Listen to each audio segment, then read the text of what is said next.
Et nous allons débuter. Tendre Père Céleste, nous te bénissons pour ce moment-ci, nous te rendons grâce pour ceux et celles qui sont connectés. Nous te disons merci pour ta faveur et ta grâce. Ma prière est que tu nous accordes de passer un moment particulier dans ta présence et surtout de recevoir de ta part une visitation particulière.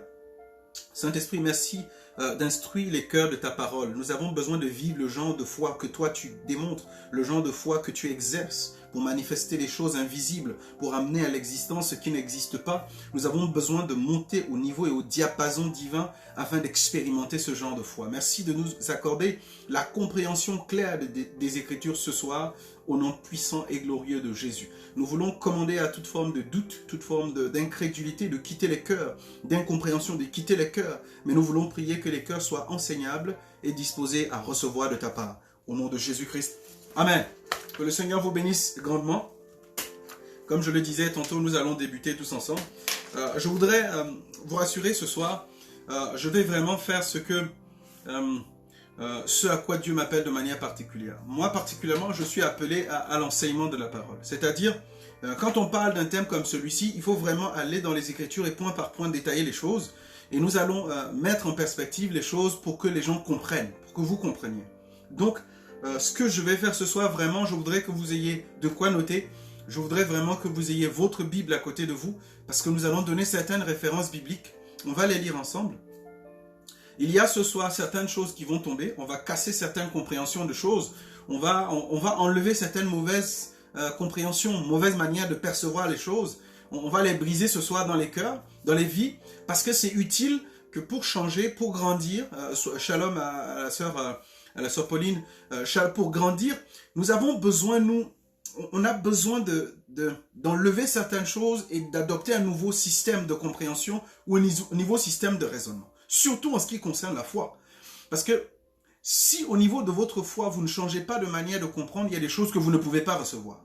Je vais prendre un exemple comme ça d'entrée de jeu, parlant de la femme qui perdait le sang depuis 12 ans. Cette dame-là, il a fallu qu'elle pose une action qu'elle n'avait jamais faite, parce qu'elle avait posé déjà d'autres actions plus tard dans sa vie, plus tôt dans sa vie plus tôt, et ça n'a pas produit les mêmes résultats. Et un jour, comme ça, Jésus passait dans la ville, elle a posé une action qu'elle n'avait jamais faite. Elle s'est dit, si seulement je pouvais toucher son vêtement, certainement je serais guérie. Elle n'avait jamais fait ça. Donc je voudrais vous encourager à avoir la même attitude ce soir.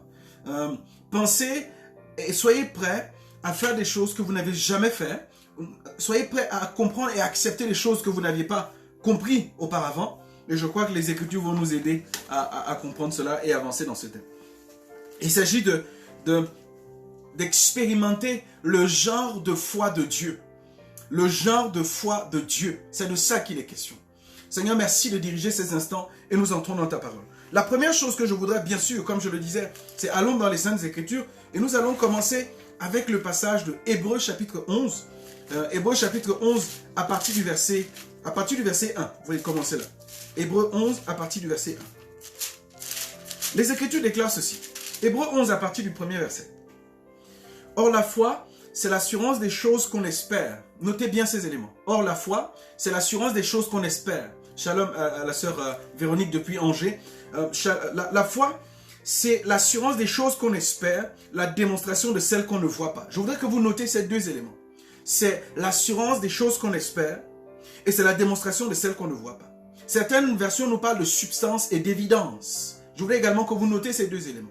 Ce soir, je voudrais vraiment entrer dans l'enseignement des Écritures.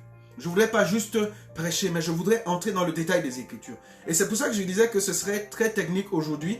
Et cette vidéo ou bien l'enseignement de ce week-end peut tenir cas d'école. C'est-à-dire que ce qui va être dit ce week-end, vous pouvez le prendre comme base biblique pour développer des enseignements. Je le dis aux pasteurs, je le dis aux serviteurs de Dieu qui sont en train d'écouter. Écoutez, la Bible nous dit ici dans le livre de Hébreux chapitre 11, le verset 1. Beaucoup de personnes, premièrement pour introduire cela, quand on leur dit qu'est-ce que la foi, la première chose qu'ils vont, il dit la Bible définit la foi. La Bible définit la foi. Shalom au frère Ludovic, que le Seigneur te bénisse également à toi et Greta. Écoutez, la Bible ne définit pas les choses. La Bible ne donne pas de définition. Et les gens cherchent la définition de ce que c'est. Il y a beaucoup de choses qui vont sauter dans l'esprit des gens ce soir.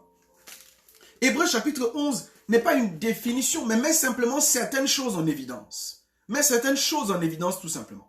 Et je voudrais encourager chacun de vous à saisir quelque chose. On ne nous définit pas la foi. On nous donne une information de ce qui s'est produit, de certaines évidences, de certains faits bibliques. Écoutez, on dit que la foi est l'assurance des choses qu'on espère. Une démonstration de celles qu'on ne voit pas. La première chose qu'il faut qu'on comprenne et qu'on voit, c'est que la foi, c'est l'assurance de pas ce qu'on possède, de ce qu'on espère dans ce verset. Ça veut dire que dans ce verset lui-même, il dit déjà ce qu'il est en train de nous annoncer. C'est-à-dire ce verset nous dit déjà que la foi, selon le verset 11, selon le chapitre 11, pardon, c'est quelque chose qu'on espère, pas quelque chose qu'on possède. C'est quelque chose qu'on espère. Mais c'est complètement différent avec ce que les Écritures disent de ce que la foi de Dieu est convenablement et réellement. Je voudrais vraiment qu'on soit posé ce soir. Écoutez, première chose. Il est dit dans ce verset que la foi est une assurance des choses qu'on espère. On ne les a pas encore. C'est-à-dire que les choses sont à venir. Les choses sont loin. On ne les possède pas encore. Une démonstration de celles qu'on ne voit pas. Deux choses importantes. Ici, on parle de assurance et de démonstration. Vous avez d'autres références, d'autres versions bibliques qui vous parlent de substance et d'évidence.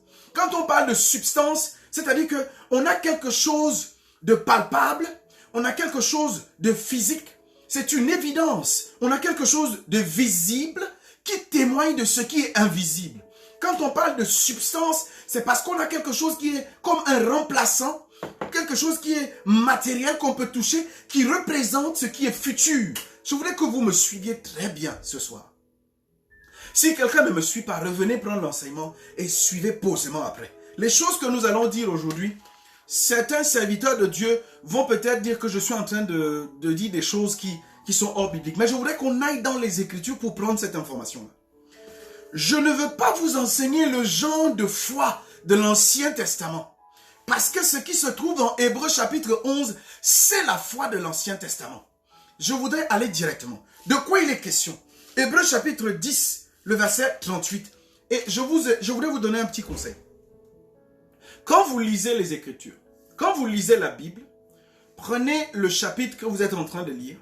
Ne vous limitez pas à un seul verset, mais lisez plus haut et lisez plus bas.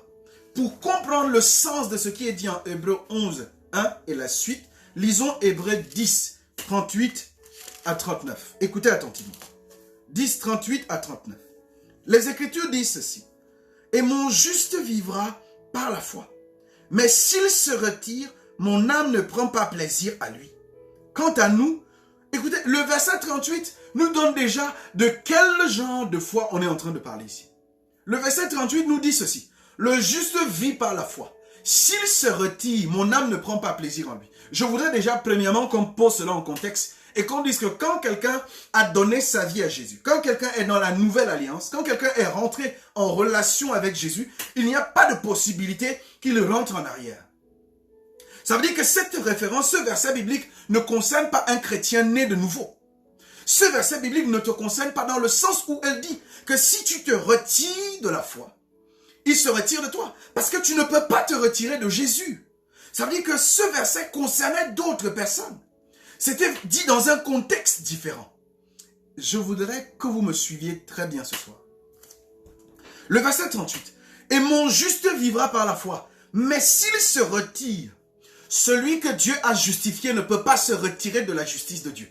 Celui que Dieu a sauvé ne peut pas se retirer du salut de Dieu. Celui que Dieu a mis à part ne peut pas c'est-à-dire il ne peut pas lui-même se disqualifier pour cela. Alors ceci ne peut pas être possible que ça concerne les fils de la nouvelle alliance. Parce qu'on dit s'il se retire, mon âme ne prend plus plaisir à lui. Le verset 39. Quant à nous, écoutez, quant à nous, nous ne sommes pas de ceux qui se retirent pour se perdre, mais de ceux qui croient pour sauver leur âme. De ceux qui croient en Jésus, de ceux qui ont donné leur vie à Jésus, de ceux qui se sont abandonnés à lui. Nous ne faisons pas partie du groupe de personnes qui avaient la possibilité de dire je suis l'Éternel ou je ne suis plus l'Éternel. J'avance derrière l'Éternel ou je m'éloigne, je prends un autre chemin. Il ne s'agit pas de cela. Et je voudrais qu'ensemble nous allons voir ce qui se passe. Première chose, Ce dont il est question dans ce passage de Hébreux 11, vous pouvez le lire pour la suite. Verset 2. C'est à cause d'elle que les anciens ont reçu un bon témoignage. Écoutez là où je suis en train de lire avec vous. C'est à cause d'elle que les anciens ont reçu un bon témoignage. La foi de Hébreux chapitre 1, chapitre 11, le verset 1. C'est à cause de cette foi que les anciens ont reçu un bon témoignage. Écoutez ce que la foi de Hébreux 11, 1 dit. C'est par la foi que nous comprenons que le monde a été formé par la parole de Dieu, de sorte que ce qu'on voit ne provient pas de ce qui est visible. Verset 4. C'est par la foi qu'Abel offrit à Dieu un sacrifice de plus grande valeur que celui de Caïn. Voici ce qui se passe. Tous ceux qui étaient comme anciens, Abel, Moïse, toutes ces personnes vivaient la foi de Hébreux chapitre 11, le verset 1. Parce que pour eux, toutes ces choses étaient ce qu'ils espéraient. Ils ne touchaient pas cela. Ils n'avaient pas vu cela. Il leur fallait une substance. C'est pour ça qu'il leur fallait un veau pour espérer voir ce qui arrive. Je ne sais pas si vous êtes en train de me suivre. Il fallait qu'ils aient un veau, qu'ils aient un agneau, qu'ils sacrifient, qu'ils tuent l'agneau, qu'ils égorgent l'agneau, parce que l'agneau physique était la substance de ce qu'ils espéraient. Je ne sais pas si on est en train d'aller quelque part. Abel offre quelque chose. Caïn offre quelque chose. Dieu refuse pour Caïn pour déterminer que le seul moyen qui m'amène à accepter une offrande, c'est celle de l'offrande d'une vie. La deuxième chose, Moïse, tous ces prophètes et toutes ces personnes, ces anciens sacrificateurs, ne fonctionnaient que sous une foi qui avait une substance, c'est-à-dire ils avaient une représentation matérielle de ce qu'ils espéraient. Est-ce que vous êtes avec moi ce soir? J'espère que vous êtes avec moi. Parce que ce que je vais dire ce week-end, je crois que Dieu avait besoin que j'en parle et que certaines personnes dans l'église et beaucoup de serviteurs de Dieu, ce sera une bénédiction pour eux. Parce qu'on enseigne aujourd'hui à l'église la foi de l'Ancien Testament. Et quand on t'enseigne la foi de l'Ancien Testament, tu ne peux pas la vivre dans le Nouveau Testament. Tu ne peux même pas la pratiquer. La foi qu'on t'enseigne, parce que ce qu'on t'enseigne détermine ce que tu crois. Et ce que tu crois détermine comment tu agis. Alors si on t'enseigne une mauvaise foi, tu agis de la mauvaise manière. Je ne sais pas si on est ensemble. Donc, ce qui est sûr, c'est que tu vas poser de mauvaises actions. Tu vas poser des actions en rapport avec quelque chose qui ne te concerne pas. J'espère qu'on est ensemble. Écoutez attentivement. La Bible dit ceci. Quand on parle de l'Ancien Testament, la substance, c'était quoi? C'était l'agneau physique qu'ils avaient. Ils avaient l'agneau physique, qui est une substance de ce qu'ils espèrent. Et ce qu'ils espéraient, c'est quoi? C'est ce que toi et moi, nous avons. C'est Christ, Jésus-Christ. Donc, ils avaient l'évidence. Qui était quoi? Moïse a donné une évidence qui était comme le serpent d'airain. Le serpent d'airain était placé de manière évidente, de manière matérielle, de manière palpable, devant le peuple d'Israël, élevé devant eux. Et ce qui démontrait ce qui arrive, c'est quoi? C'est Christ. Ils ont la substance, quelque chose qu'ils pouvaient toucher, mais la réalité, c'est Christ. Ils espéraient le voir. Ils ont quelque chose qui s'appelait l'évidence. Ils le voyaient de manière matérielle. Ils le voyaient de manière physique. Mais la réalité, Christ. Ça veut dire qu'ils vivaient une fois au futur. Je prie que Dieu casse dans ton esprit quelque chose. Nous ne sommes pas des hommes, des femmes qui vivons dans une foi future. Nous ne vivons pas dans quelque chose qui arrive. Nous vivons dans quelque chose qui est présent. La foi n'est pas au futur, frère. C'est pour ça que ceux qui ont fait l'école biblique, on vous dit, la foi n'est pas au futur. La foi, c'est au présent. La foi, c'est maintenant. La foi du futur, ceux qui pensaient que la foi, c'est futur, ce sont ceux qui vivaient à l'époque de Moïse. Ce sont ceux qui vivaient à l'époque d'Abraham. Parce qu'ils avaient une substance et ils espéraient que quelque chose arrive. Saint-Esprit, merci de nous aider. Saint-Esprit, merci de nous aider. Je prie que le Seigneur élargisse ta compréhension. Sépare ta compréhension de la chair et de la loi. Sépare ta compréhension de celle de l'Ancien Testament et te pousse dans celle du Nouveau Testament. Lisons Hébreux chapitre 11, versets 39 à 40. Nous allons comprendre quelque chose. Hébreux chapitre 11, revenons à Hébreux 11, 39-40. Je vous ai dit ce soir qu'il y a des théologies qui vont sauter ce soir. Il y a des théologies ce soir qui vont être cassées. Et je vous prie de suivre attentivement. Hébreux chapitre 11, le verset 39 et le verset 40. La Bible me dit quoi? Et tous ceux-là qui avaient reçu par leur foi un bon témoignage. Écoutez attentivement. La foi de Hébreux chapitre 11, le verset 1, n'a produit qu'un bon témoignage. N'a produit qu'un bon témoignage. La Bible dit au verset 39, et tous ceux-là qui avaient reçu par leur foi un bon témoignage n'ont pas obtenu ce qui leur avait été promis. La foi de Hébreux chapitre 11, verset 1, te donne un bon témoignage, mais ne te donne pas ce qui t'a été promis. Ne te donne pas ce qui a été promis. Parce que ce qui a été promis n'était pas pour eux, pour la simple et bonne raison qu'ils avaient la substance et la réalité qui est en Christ était pour nous. Le verset 39 nous dit que toutes ces personnes que vous voyez dans l'Ancien Testament, parlez de Moïse, parlez d'Abraham, parlez de toutes ces personnes, ils ont eu un bon témoignage, mais ce qu'ils espéraient, ils ne l'ont pas eu. Ce qui leur avait été promis, ils ne l'ont pas eu. Écoutez attentivement. Le verset 40. Car Dieu avait en vue quelque chose de meilleur pour nous. Je dis, Dieu avait en vue quelque chose de meilleur pour toi et pour moi.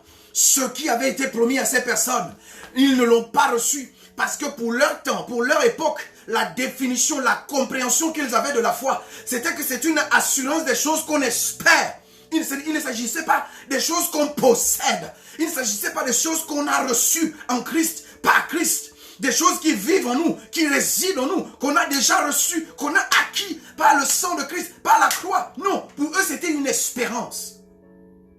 Ces personnes espéraient, ils espéraient le voir.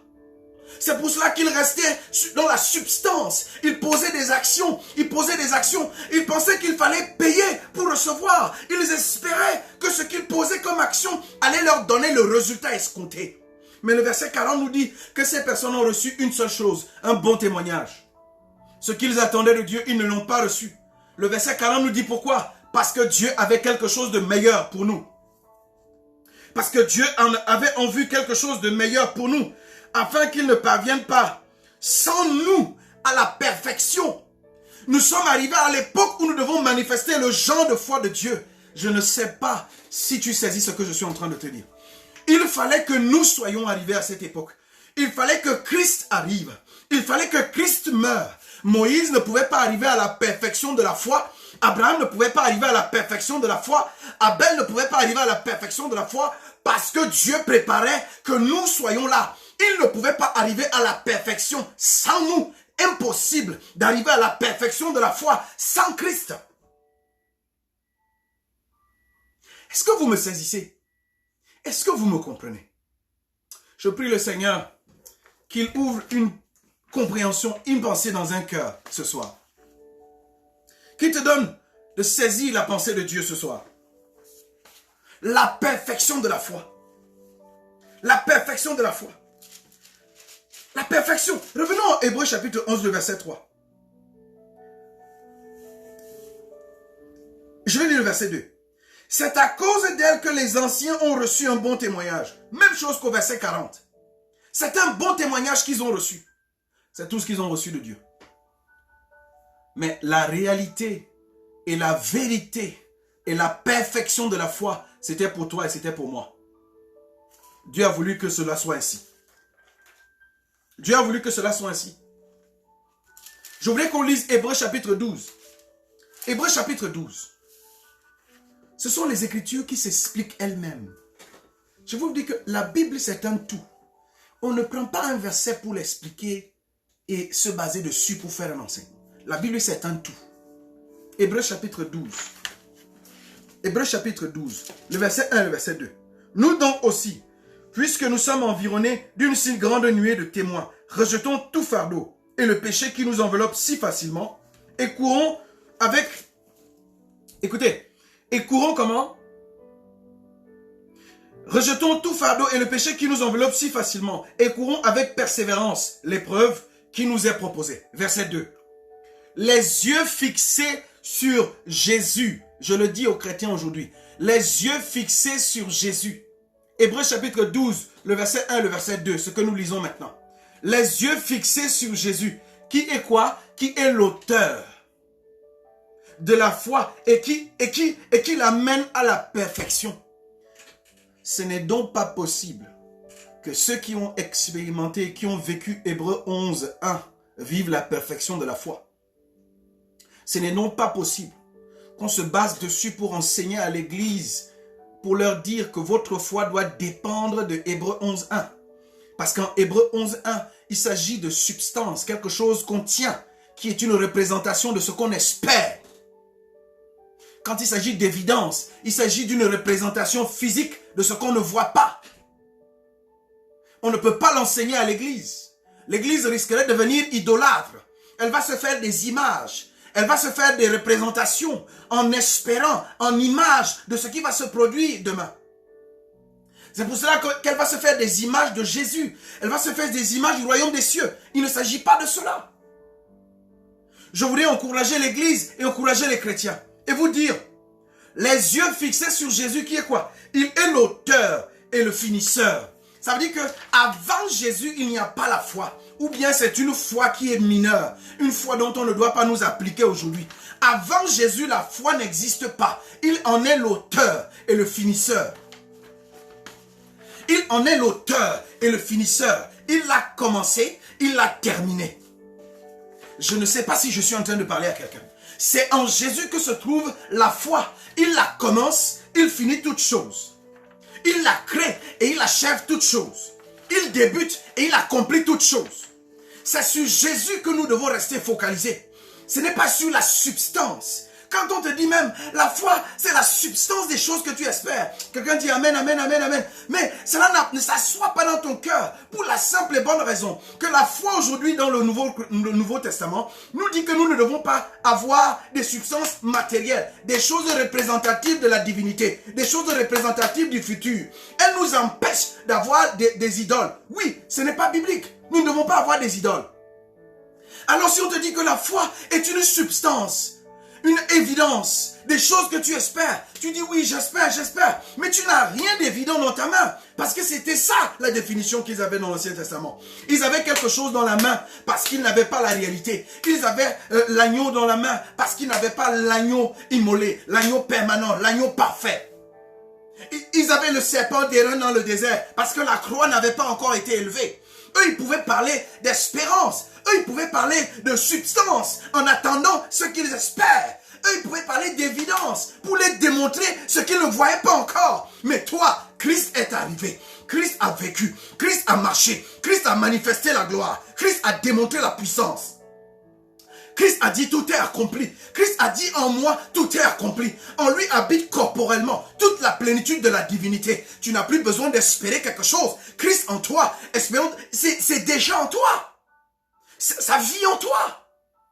Tu n'as plus besoin d'attendre l'année prochaine, dans 10 ans, non. C'est en toi. Christ a accompli toutes choses. Christ a répondu toutes choses. Christ a résolu toutes choses. Et je voudrais t'encourager. Il est l'auteur de notre foi et le finisseur de notre foi. Il est le créateur de notre foi et l'acheveur de notre foi. Il débute notre foi et l'accomplit notre foi. Christ a commencé et Christ l'a fini.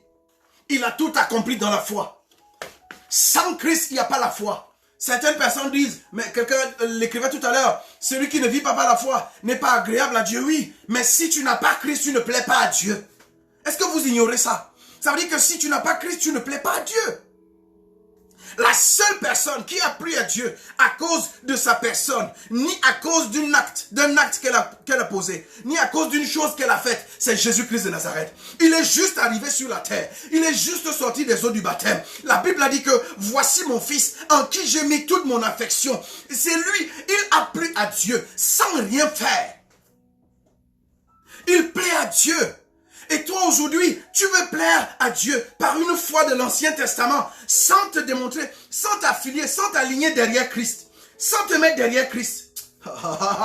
Écoutez-moi frère, c'est pas à Christ que nous plaisons à Dieu. Donc ce que vous dites souvent là, la Bible dit que celui qui n'a pas sans la foi, il est impossible de lui plaire. Est-ce que vous comprenez ce que vous êtes en train de dire? Christ est le commencement. Christ est la fin de la foi. C'est en lui que tout s'accomplit. Ça veut dire que si je veux plaire à Dieu, je rentre en Christ. C'est pour ça que vous voyez, habituellement vous dites des choses, mais vous ne comprenez pas la profondeur. Habituellement tu dis, je suis dans la foi. On te dit, tu es dans la foi depuis combien de temps? Tu dis, je suis dans la foi depuis 5 ans. Je suis dans la foi depuis 1 an. Je suis dans la foi. Vous dites des choses comme ça, mais vous ne comprenez pas la profondeur. En fait, la foi, ce n'est pas quelque chose que je possède. La foi de l'Ancien Testament possédait une évidence. Il possédait une substance. La foi du Nouveau Testament, on ne possède pas. Non. Nous sommes dedans. On est dans la foi. On vit dans la foi. La foi du Nouveau Testament, ce n'est pas quelque chose qu'on possède. Ce n'est pas un bouton qu'on appuie. C'est un style de vie. C'est ce style de vie qui fait que quand je vis la foi, quand je démontre la foi, la maladie ne peut pas me saisir. Quand elle atterrit dans mon corps, je lui dis que mon ami, tu as perdu le chemin. Je vis la foi. Christ vit en moi. Le début et la fin de la foi. L'auteur et le finisseur de la foi. Tu ne peux pas tenir par les meurtrissures de Jésus-Christ. Je suis guéri. Quand je vis par la foi, quand le manque arrive, quand la pauvreté arrive, elle m'entoure, elle arrive autour de moi. Je me lève et je dis, je vis par la foi. L'abondance réside en moi. Tout est accompli à la croix. Il m'a béni de toutes sortes de bénédictions dans les lieux célestes. Ne vivez pas le genre de vie de foi de l'Ancien Testament, où quand ils étaient dans le besoin qu'ils activaient. Non, nous n'avons pas besoin de cela. C'est un style de vie. C'est un style de vie. Vous voulez expérimenter le genre de foi de Dieu. Changez d'abord la mentalité et la compréhension que vous avez de la foi. Vous voulez expérimenter le genre de foi de Dieu. Transformez d'abord, renouvelez d'abord votre intelligence et comprendre que votre foi n'est pas une substance, votre foi n'est pas une évidence. Votre foi, c'est Christ. Il vit en vous. C'est de cela qu'il s'agit. C'est de cela qu'il s'agit. Nous sommes dans la foi. Je suis dans la foi. Je suis en Christ. Je vis en lui. Christ est l'auteur. Christ est le finisseur de la foi. Christ est la foi. Il y a deux choses à comprendre et nous allons à notre niveau. Dans l'Ancien Testament, il était question de faire. Tout ce qui était demandé, c'était de faire. C'était de faire. C'était de faire. C'était de faire. Offrir un sacrifice. Faire pénitence. Faire ceci. Faire cela. Ce qui nous est demandé dans le Nouveau Testament, c'est de croire. Si tu crois en Christ, si tu crois en Jésus, tu es sauvé. Et comprenez que ce qui se passe dans Hébreu, il s'agit de la foi. Et Romains chapitre 10, il s'agit de la foi rédemptrice. La foi qui sauve. La foi qui nous sépare du péché. Et je prie que le Seigneur ouvre l'entendement de beaucoup de chrétiens. Qu'il ouvre l'entendement de l'Église. Et qu'on cesse de fonctionner dans l'Ancien Testament. Quand on fonctionne avec la foi de l'Ancien Testament, les gens vont venir payer le miracle. Ils vont venir donner l'offrande pour que le miracle vienne. Quand on fonctionne avec la foi de l'Ancien Testament, les gens vont apporter le présent pour que Dieu leur donne. Frère, c'est en toi. C'est déjà en toi. La guérison divine, c'est Jésus en toi. La puissance divine, c'est Jésus en toi. La restauration divine, c'est Jésus en toi. Le miracle divin, c'est Jésus en toi. C'est en toi. Est-ce que tu as Jésus? Tu as la foi. Tu as la foi, tu as le miracle. C'est en toi. C'est en toi. Ce n'est pas quelque chose qu'on espère qui va arriver dans 10 ans, dans 15 ans, dans 20 ans. C'est en toi. C'est déjà déposé en toi. C'est déjà en toi. C'est pour ça que ça doit résonner dans notre cœur. Tout lieu que foule la plante de ton pied, il te le donne en possession parce qu'il vit en toi. Et tout lieu où Christ pose son pied, il le prend en possession. Il réside en toi. Il vit en toi. Et je voudrais que tu commences à parler sur ta vie maintenant. Commence à parler à la maladie qui sévit dans ta vie. Commence à parler à ce qui s'assoit sur ta vie. Commence à parler à ce qui est un lien pour ta vie. Commence à parler, commence à commander et dire, Christ vit en moi. Impossible que la maladie règne. Christ vit en moi. Impossible que cette situation dure à toujours. Christ vit en moi. Impossible que la stérilité dure à toujours. Christ est en moi. Je commande à la stérilité de partir. Parce que j'ai reçu la fécondité. J'ai reçu la fertilité. J'ai reçu la vie de Dieu. Christ en moi. Christ en moi. C'est la foi. Dis-le. Il est en toi. Il est en toi. Le genre de foi de Dieu. Dieu n'attend pas que les choses se produisent. Il sait ce qu'il possède. Et il dicte les choses pour qu'elles se produisent. Je ne veux pas encore aller à ce niveau-là. On va voir ça demain. Nous allons parler de ça demain. Je vous encourage, frère. Nous sommes dans la foi. La foi n'est pas juste un instrument que j'ai dans ma main pour taper les choses. La foi n'est pas quelque chose que j'ai dans ma main pour cogner le diable, non. Je vis dans la foi. Écoutez que je voulais finir en vous disant, la foi n'est pas quelque chose que tu ressens. C'est pas quelque chose que tu sens, tu entends, que tu vois. Non, il ne s'agit pas de cela. Il s'agit de ce que tu sais. Il s'agit de ce que tu sais. Qu'est-ce que tu sais de la parole? Qu'est-ce que la parole dit par rapport à la situation que tu traverses? Qu'est-ce que la parole dit par rapport à ta vie? Qu'est-ce que la parole dit? Qu'est-ce que la parole dit? Je crois que j'ai une référence que je voudrais qu'on lise ensemble. Je crois que c'est Romains chapitre 10. Romains chapitre 10. À partir du verset 8 normalement. Romains chapitre 10. Si tu confesses à partir du verset 8. Voilà. Verset 8. Romains 10, verset 8. Les Écritures disent. Que dit-elle donc?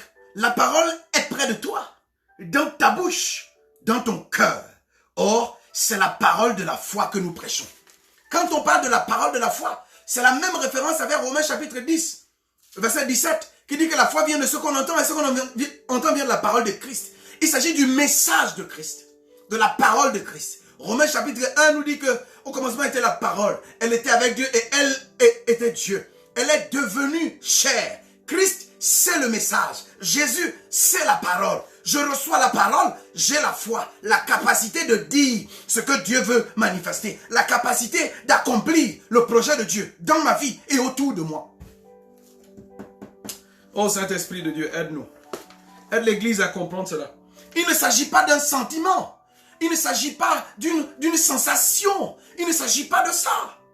Tu peux même un jour penser que Dieu ne me connaît pas. Je ne peux rien faire. Frère, ça ne change rien. Quand tu es en Christ, tu es en Christ. Même quand tu te sens incapable d'accomplir quelque chose, ça ne change rien. Tu es en Christ. Je t'encourage simplement à changer d'attitude parce que rien ne va changer sur ton état de fils, sur ton état de fils de Dieu. Tu es en Christ, tu es dans la foi. On ne sort pas de la foi. Ce n'est pas parce que la foi vient de ce qu'on entend. Et ce qu'on entend, c'est comme si on va dire, quand tu n'entends pas, la foi s'en va. Non, il ne s'agit pas de ça. La foi vient de ce qu'on entend. Ça veut dire que la foi est déjà en toi quand Christ est là. Ça ne va pas repartir. Ça ne va pas diminuer parce que Christ ne va pas quitter ta vie. Christ est en toi. Il est installé en toi. La foi est installée en toi. La capacité de croire, de dépendre de Dieu est installée à toi. Et je voulais t'encourager, chrétien, fils de Dieu, écoute-moi attentivement. Arrête de penser que quand tu as du doute dans ta tête, quand tu as de la peur dans ton cœur, quand tu trembles dans ton cœur, quand tu te dis, est-ce que Dieu m'aime encore? Est-ce que Dieu m'a fait ceci? Est-ce que je peux encore y arriver? Vraiment, je suis au plus bas. Vraiment, je n'y arriverai à rien. Ça ne change rien. Tu es dans la foi. Tu es en Christ. Change de langage. Parce que même si tu te minimises, même si tu te réduis, même si tu te ridiculises, même si tu as un complexe d'infériorité, ça ne change pas que tu es en Christ. Alors, adopte un style différent. Adopte une parole différente. Dis quelque chose de différent.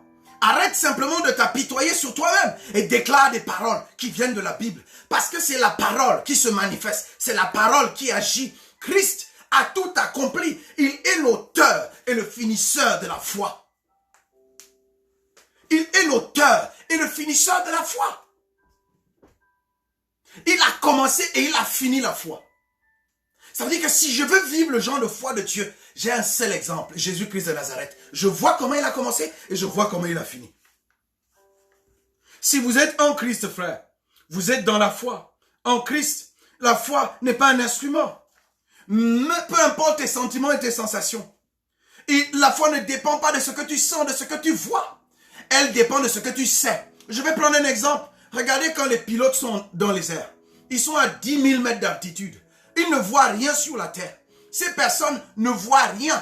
Même dans une nuit noire, ils ne voient rien. Mais une seule chose les guide. Ce sont les paramètres de leur avion. Altitude, vous avez magnitude, ceci. Ce sont ces choses-là qui les guident. C'est ça qui les guide. Ils n'ont pas besoin de voir quelque chose physiquement pour dire voilà une telle montagne, pour dire voilà tel continent. Non, ils se fient uniquement à ce qu'ils savent. Ce qui est écrit, ce qu'ils ont comme matériel écrit, ce qu'ils ont comme note de bord. C'est de ça qu'ils se fient. Le chrétien également doit se fier à ce qui est écrit. Ce qui est écrit est suffisant pour te guider. Il ne s'agit s'agit pas de ce que tu entends, les hommes disent. Il ne s'agit pas de ce que tu vois naturellement. Il ne s'agit pas de ce que tu sens. Il s'agit de ce que tu sais. Ce que tu dois savoir. Romains 2 Corinthiens chapitre 5 verset 17 dit, tous ceux qui sont en Christ sont devenus de nouvelles créatures. Les choses anciennes sont passées. Toutes choses sont devenues nouvelles. Même si je sens mes poches qui n'ont pas d'argent, je sens le découvert dans mon compte, je sais une chose, c'est que je suis la prospérité de Dieu. Ce n'est pas ce que je sens, ce n'est pas ce que je vois qui détermine ma foi. Non, c'est ce que je sais. C'est ce que je sais qui détermine ma foi. Certaines personnes me disent, comment tu sais que tu es enfant de Dieu? Est-ce que tu sens que tu es enfant de Dieu? La Bible dit que celui qui croit dans son cœur, confesse dans sa bouche, est sauvé. La Bible dit que ceux qui croient et qui se baptisent sont sauvés. Je sais, point, c'est tout. J'ai cru, je me suis baptisé, je suis sauvé. Point. La Bible a dit, j'ai fait ce qu'elle a dit et je suis assis dans le salut. Point. C'est tout. Je n'ai pas besoin de ressentir comme si je suis en train de vivre dans une sphère céleste. Non. J'ai besoin de savoir. Je sais ce que la Bible dit. J'accepte ce que la Bible dit. Je crois ce que la Bible dit. Alors j'obtiens ce que la Bible dit. Tu sais ce que la Bible dit. Tu crois ce que la Bible dit. Et tu obtiens ce que la Bible dit. Point. C'est de ça qu'il est question. Il ne s'agit pas de ce que tu ressens. Il ne s'agit pas de ça. Je voudrais pousser un peu plus loin. Je voudrais pousser un peu plus loin. Je voudrais pousser un peu plus loin. Je voudrais qu'on lise Marc. Marc chapitre 11, le verset 22 et le verset 23. On va tirer quelques éléments sur ces références. Marc chapitre 11, verset 22, verset 23. Marc 11. Permettez-moi de le lire dans la version parole vivante. Je voudrais tirer quelques éléments importants dessus. Marc 11, 22 à 23. Écoutez ce que les Écritures disent. Marc 11, 22, 23. La Bible dit, Jésus saisit l'occasion pour leur dire, 1. Ayez toujours foi en Dieu. Ici, l'expression c'est de croire, de faire toujours confiance en Dieu. Je vous assure que si quelqu'un dit, première chose, note avec moi, si quelqu'un dit à cette colline, soulève-toi de là et jette-toi dans la mer. Deuxième chose, s'il n'a aucun doute dans son cœur, mais que sans la moindre hésitation, il croit que ce qu'il dit se produira, il verra la chose s'accomplir. Certains éléments importants dans ce verset. Il y a croire, il y a dire. Certains éléments importants dans cette référence. Il y a croire et il y a dire. C'est important de croire et de dire. Ce qui est important, ce n'est pas juste de dire n'importe quoi, mais c'est de dire à partir de ce dont on croit. Je ne sais pas si on est ensemble. Je crois ce qui est dans l'Écriture. Je dis ce que je crois étant dans les Écritures. Si tu crois quelque chose dans les Écritures, c'est que tu le confirmes comme étant vrai dans ton cœur. Tu l'affirmes comme étant réel dans ton cœur. Il faut le dire. Parce que si tu crois quelque chose et tu ne le dis pas, ça ne va pas se produire. L'Ancien Testament, il fallait poser des actions de loi. Il fallait faire des ablutions. Il fallait faire ceci, faire cela. Dans le Nouveau Testament, nous croyons et nous disons à partir de ce que nous croyons. J'espère qu'on est ensemble. Il faut croire et dire. Le verset 24, on va finir le verset 24 et après on va aller en Matthieu chapitre 21. Le verset 24 de Marc, Marc 11. Marc 11, 23 à 24. Permettez-moi de lire. C'est pourquoi je vous dis, tout ce que vous demandez en priant, croyez que vous l'avez reçu et cela vous sera accordé. On n'a plus besoin d'un effort particulier. On n'a plus besoin de bagarre. On n'a plus besoin de lutte. On n'a plus besoin de pénitence. On n'a plus besoin de ceci. Il faut deux éléments importants. Il faut croire que ce que nous demandons dans la prière, nous l'avons et nous allons le voir se manifester. Croire n'est pas un verbe d'incertitude, c'est un verbe d'action. Croire, c'est prendre. Croire, c'est recevoir. Croire, c'est boire. Croire, c'est porter. Croire, c'est reprendre. Et je vous encourage, fils de Dieu. Est-ce que vous voulez manifester le genre de foi de Dieu? La première chose, c'est de comprendre qu'il ne s'agit pas de substance et d'évidence.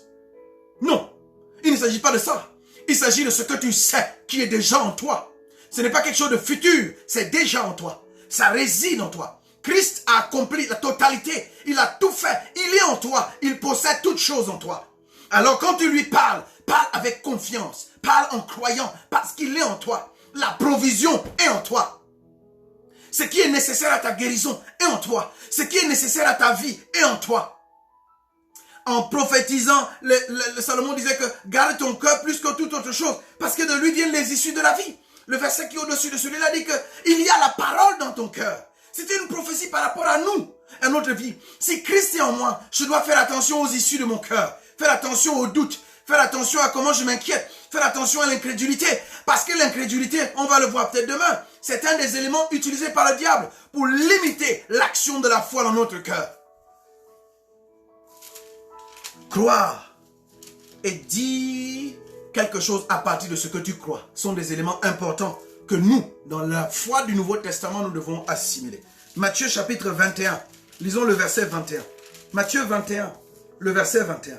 Jésus leur répondit, « En vérité, je vous le dis, si vous avez de la foi, si vous ne doutez pas, si vous avez de la foi, si vous ne doutez pas. » Là, il pouvait leur dire, si vous l'avez, parce qu'il n'était pas encore en eux. Jean 14, 16 nous dit que l'esprit de vérité que le monde ne connaît pas, parce qu'il ne peut pas le recevoir, habiter auprès d'eux, demeurer avec eux. Mais dans peu de temps, il serait en eux. Si vous avez Christ en vous, en d'autres termes, et que vous ne doutez pas, parce que c'est ça le véritable challenge, c'est le défi. Christ est en toi, ne doute pas. Christ est en toi, ne doute pas. Parce que douter, c'est penser à quelque chose de contraire à ce que Dieu dit. C'est questionner la réalité de ce que Dieu dit. Est-ce que Dieu déclare une parole dans ta vie? Et douter veut dire, est-ce que ça veut vraiment se produire? Tu es en train de penser négativement à ce que Dieu dit. Alors, ne doute pas. Et les Écritures disent, non seulement vous ferez ce qui a été fait à ce figuier, mais quand vous direz, répète après moi, dire, il s'agit de dire. Quand vous direz à cette montagne, ôte-toi de là et jette-toi dans la mer, cela se ferait. Verset 22, tout ce que vous demanderez, demandez, parlez. Avec foi, par la prière, vous le recevrez. Nous, on n'attend pas que les choses vont se produire dans l'année prochaine ou dans le futur. Nous parlons à Dieu maintenant, avec foi, sans douter, nous le recevons maintenant. Il ne s'agit pas d'attendre l'espérance des choses qui vont se produire, non. On croit maintenant, on demande maintenant, on ne doute pas maintenant, on le reçoit maintenant. Il s'agit de cela. Et j'encourage l'Église à saisir l'opportunité qui nous est donnée. Quand nous comprenons que Christ a tout fait, ne nous inquiétons pas de cela. Quand nous comprenons que Christ a tout accompli, ne nous inquiétons pas de cela. Je voudrais terminer et vous donner rendez-vous demain. Et prier le Seigneur qu'il sépare de votre esprit toute forme de pensée ou de foi de l'Ancien Testament. La foi de l'Ancien Testament est basée sur la loi, où il fallait accomplir un certain nombre de choses pour recevoir. Il fallait poser un certain nombre d'actes pour recevoir.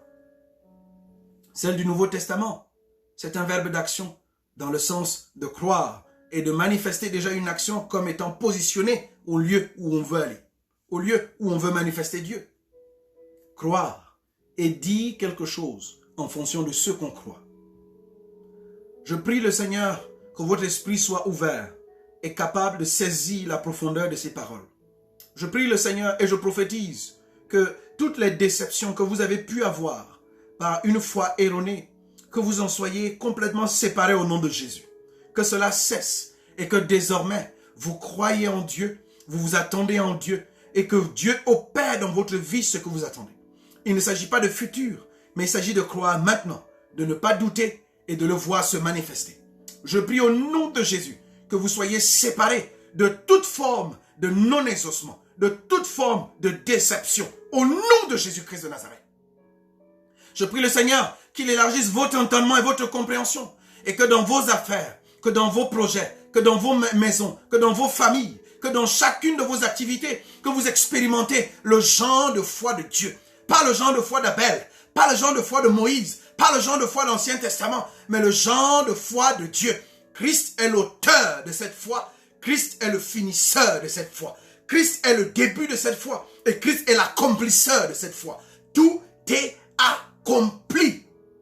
Que le Seigneur vous bénisse et qu'il vous accorde de manifester le genre de foi de Dieu. Demain, nous poussons à notre niveau. Nous allons aller plus en profondeur. Et que le Seigneur vous bénisse richement. Au nom de Jésus-Christ de Nazareth. Amen. Bonne soirée à vous. À demain.